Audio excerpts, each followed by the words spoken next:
Olá, investidores! Sejam bem-vindos ao nosso vídeo do Panorama Matinal, onde você fica atualizado sobre tudo o que está acontecendo no Brasil e no mundo, coisas que podem impactar os seus investimentos aqui e também lá fora, e principalmente tudo acerca das commodities, como plantio, clima, enfim, tudo que pode impactar aí no preço do trigo, do milho, da soja e também coisas que podem impactar no preço do balcão e do disponível. Vamos dar uma olhadinha como é que está o mercado lá na CBOT.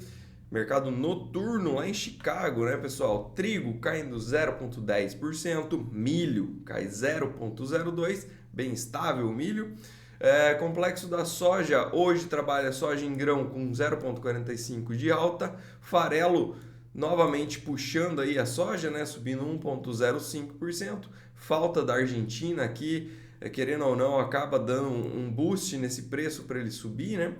E o óleo 0,55%. A princípio, a soja fez suas mínimas sazonais. A gente teve aí na semana passada a marcação do fundo. Claro que ele veio aí também com o auxílio do relatório do USDA de oferta e demanda, que trouxe uma pressão mais positiva para os preços, né? Mostrando uma produtividade, uma produção e também estoques menores para a soja. Tudo isso ajudou a puxar aí a soja nesses próximos dias, né? Então isso falando aí de quinta-feira passada para cá, soja vem fazendo um movimento altista bem interessante, né, pessoal?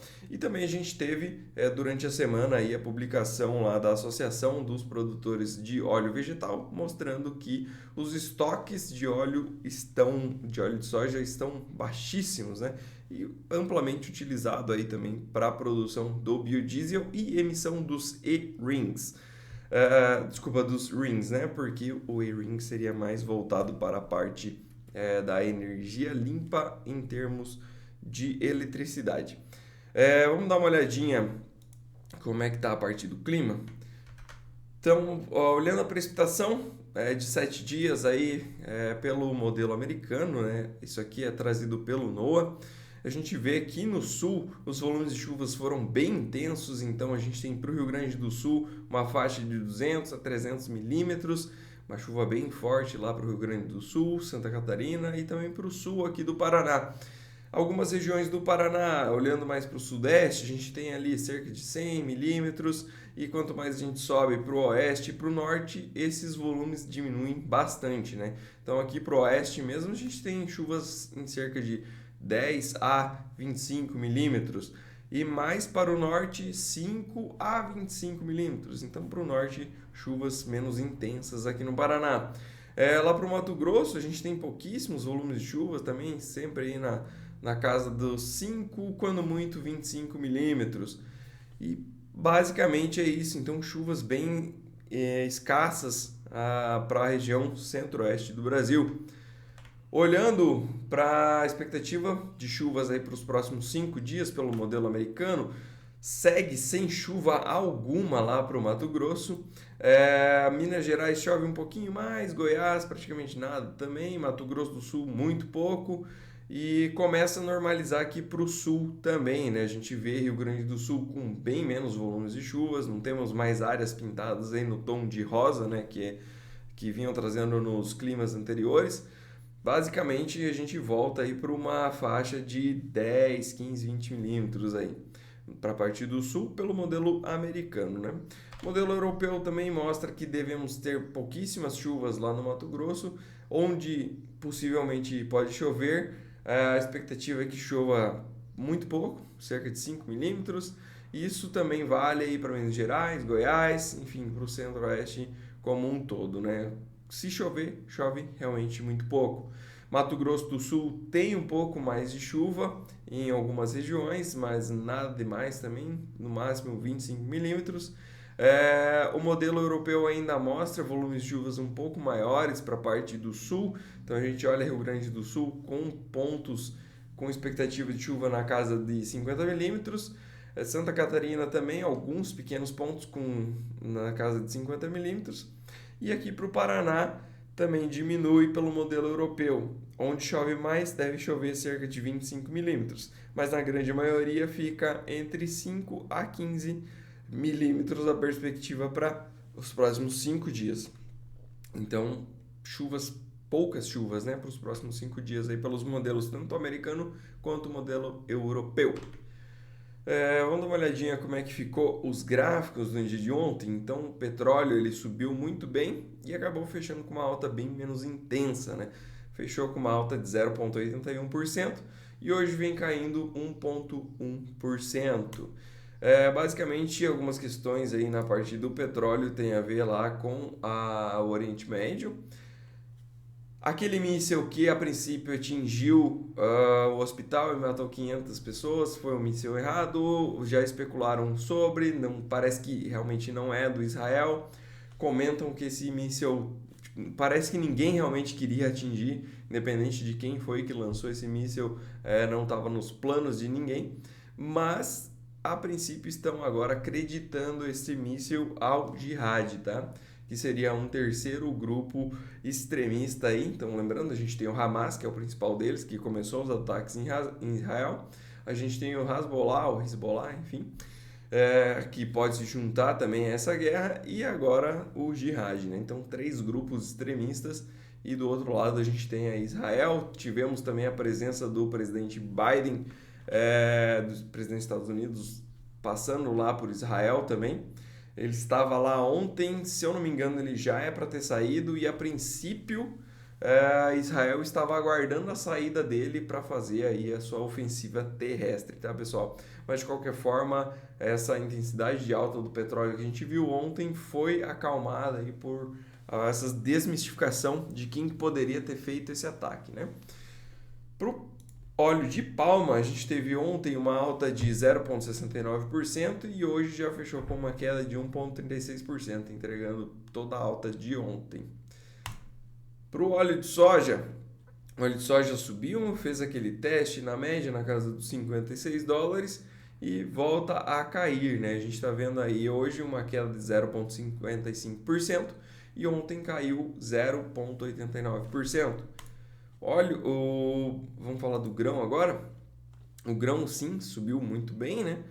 A gente está falando aí já de uma soja na casa dos $13,30 por bushel e hoje segue subindo 0,23% de alta. Ontem teve mais uma alta também essa alta aqui é colagem de contrato, tá, pessoal? Ela não é tão intensa assim, apesar de que teve sim uma alta. Deixa eu olhar certinho o contrato, como é que fechou o presente, né, que era o novembro. Então, o novembro ele fechou com uma alta de 1,10%, mas sem aquele gap, né? A gente não teve aquele gap. Aquilo ali é colagem de contratos, porque está chegando perto aí do vencimento o contrato de novembro e já ganha mais liquidez o próximo contrato lá na Bolsa de Chicago. Por isso aquele gap. Então a gente tem aí o novembro, até comentei ali, né? Tava 13,30, isso é por conta da curva. Então na curva é natural que os preços lá na frente estejam mais altos, por quê? Porque você tem todo o efeito tempo e também a questão dos juros agregados de hoje até lá na frente, né? Então é natural que sim esteja mais alto, a não ser em momentos em que você tem uma perspectiva excelente para próximas safras, né? Então a curva no momento está em carry, que seriam os preços em ascendente, né? E hoje a gente vê isso. Então, o novembro ele subiu ontem 1,1% e hoje 0,48%, chegando aí na região dos 13,17. Se a gente olha para o próximo contrato, deixa eu pegar aqui o próximo, lá na Bolsa de Chicago, a gente vai ver já nesses patamares dos $13,30, que é uma região bem interessante, basicamente ao meio daquela lateralização que a gente vinha comentando, né? E a princípio aí o mercado marcou realmente o fundo naquela quinta-feira e vem trabalhando aí numa ascendente, média já vira para cima, perspectiva agora que venha realmente testar patamares mais altos, quem sabe chegando aí até a parte superior daquela lateralização, aquele retângulo que a gente costuma olhar.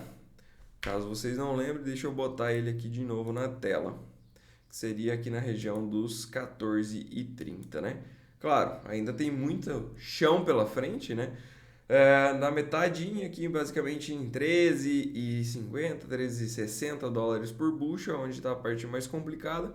passando dali pode realmente voltar a tocar os níveis de 14 dólares e 30 cents por bushel. Lembrando, comentei sobre a possibilidade da formação desse fundo e a princípio é isso mesmo o que vem acontecendo na soja, ou seja, começa a tecer aí uma tendência de alta, pelo menos no curto prazo, né? Aqui no Brasil a gente viu os prêmios caindo um pouco, por quê? Porque lá em Chicago subiu bastante, tá? O dólar também aqui caiu um pouco, isso prejudica a formação do preço, mas o fato é que os preços estão melhores do que há 2 semanas atrás aqui no Brasil. Para a parte do milho, a gente tem o milho trabalhando ainda dentro daquela lateralização, chegou a fazer um rompimento em falso, voltou para dentro dela, tentou romper de novo, voltou para dentro e agora vem para mais um teste, né? Vamos ver se dessa vez consegue romper. Caso venha romper, a gente pode projetar toda essa lateralização aqui para cima para ter uma ideia de onde que ele pode ir, né? Isso jogaria os preços lá para 5,27. É uma possibilidade bem interessante aqui para o milho. Não é nada demais, porque é uma queda bem intensa aqui no milho, né? Estava falando todo esse tempo com a câmera voltada para mim, mas o ponto é que o milho, se a gente projeta que essa lateralização, ele pode ir a 5,27. Voltando ali na parte da soja que eu comentei com vocês, subiu bem. Aqui o gap da colagem de contrato que eu comentei, né? Enfim, vem tecendo aí uma possibilidade de movimento mais altista para a soja e isso acabaria até puxando aí as outras commodities na carona, porque tem uma correlação entre elas que geralmente é respeitada, né? Então, soja subindo tende a puxar as demais commodities também.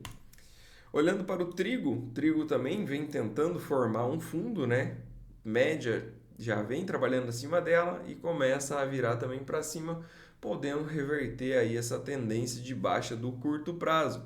Se o trigo insistir em alta, ele pode vir a testar esses níveis aqui em cima de 6,42 dólares por bushel. Então, bem interessante o movimento. Comentei com vocês que poderia ser uma reversão, né? Na semana passada aí, uma reversão de todas as commodities e a princípio é o que está para acontecer. Então, podemos começar a olhar esses mercados agrícolas lá em Chicago com um viés um pouco mais altista.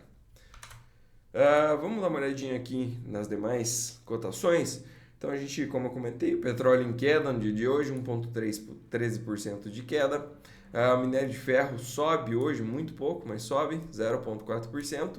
É interessante comentar, quando a gente fala do minério de ferro, a questão da Evergrande, que é a maior incorporadora lá na China, né? Talvez hoje, depois de todos os problemas que ela teve, não seja mais considerada, mas o fato é que ela era sim, a maior, né? E os problemas que ela tem é uma possível falência, né? Então, novamente, não conseguiu honrar com seus compromissos de dívida no estrangeiro, deu mais um calote. E também temos a segunda, né, a Country Garden, que vem nessa mesma linha. Então, as duas maiores lá da China em termos de construção estão com grandes problemas. E a gente vê que isso impacta diretamente no minério de ferro, né, porque são as duas maiores consumidoras desta commodity. Coisa que é ruim também para a Vale, né? Vale que ontem caiu absurdamente. Vamos dar uma olhadinha como é que ficou ontem. Tivemos S&P caindo forte, 1,34%, Nasdaq caiu 1,62% e Dow Jones caiu basicamente 1% também. Aqui no Brasil se intensificou a nossa queda na parte da tarde e a gente caiu 1,6%, puxado aí por esse azedume no setor externo, né? Hoje temos aí Ásia e Pacífico refletindo também essa queda lá nos Estados Unidos. Xangai caiu 1,74%, Hang Seng 2,93%, Japão 1,86% de queda, Coreia do Sul 1,9% e Austrália 1,36%. Lembrei de uma coisa sobre a Coreia do Sul, que ela comprou um leilão, foi anteontem, lá da Ucrânia. Comprou milho a 15 dólares a tonelada, mais barato do que o Brasil. Interessante comentar isso porque a Ucrânia conseguiu voltar a exportar em navios maiores. Está usando agora o Panamax, que são um tamanho de navio maior aí para fazer as suas exportações de grão. e 15 dólares por tonelada mais barato. É a origem disparado mais barata aí do mundo. Se ela continuar conseguindo exportar nesses volumes maiores, isso é um fator bem negativo aí para o milho. Então, interessante ficar no radar. Para a parte de futuros, pessoal, a gente tem uma perspectiva mais neutra lá para Estados Unidos, talvez recuperar um pouco dessa queda forte que teve ontem, né? Nasdaq no momento com 0,1 de alta e S&P com 0,1 de queda. Para a parte do dólar, hoje a gente tem um dólar um pouco mais fraco contra as principais moedas do mundo, cai 0,08% e contra países emergentes ele está mais forte. Inclusive lá na China o câmbio volta a trabalhar acima dos 7,3 yuans, tá? Então o dólar lá realmente não está conseguindo se manter baixo, apesar aí dos esforços feitos pelo Banco Central Chinês, que é basicamente injetar aí o dólar, né, dar liquidez para quem precisa sair, quer sair do país com os seus dólares, né?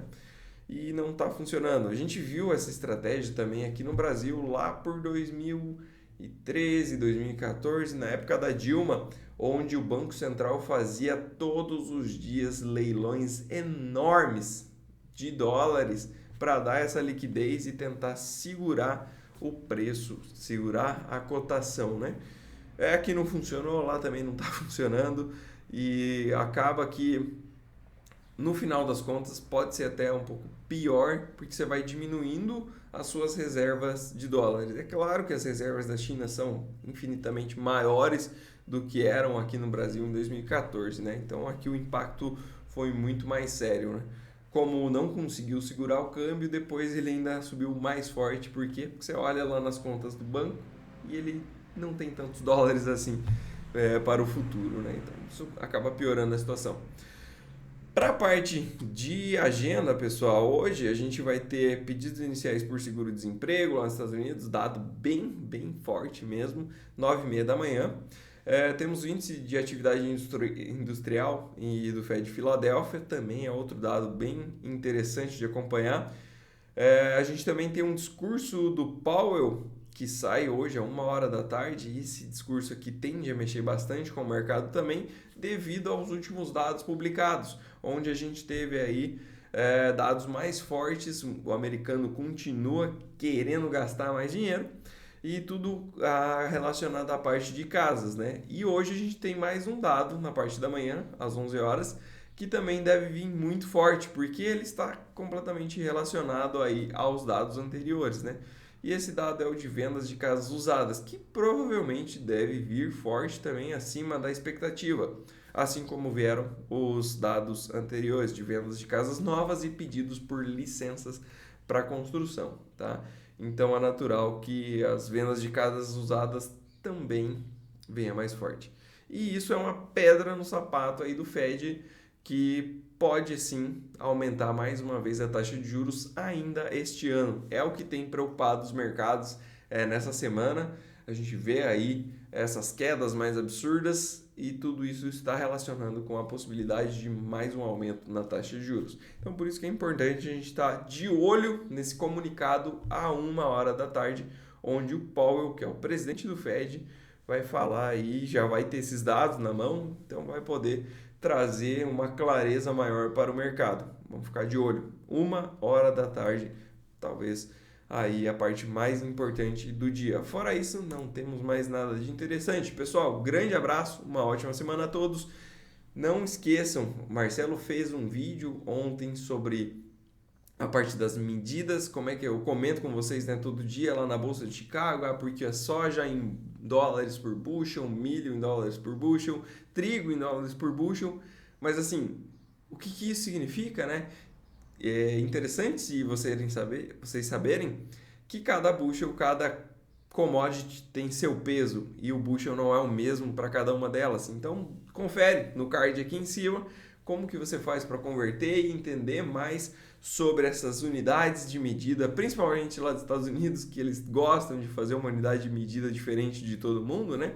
Então é interessante, o Marcelo trouxe aí esse dado para vocês, como converter uma calculadora mais simples também, para estar entendendo o que é que se trata esses bushels lá na Bolsa de Chicago e também a outras unidades, né? A gente fala em milhões de toneladas, tonelada curta, enfim, tudo isso você fica sabendo no vídeo que foi feito ontem. Lembrando, toda quarta-feira a gente tem um vídeo especial sobre algum assunto aí interessante no mercado financeiro.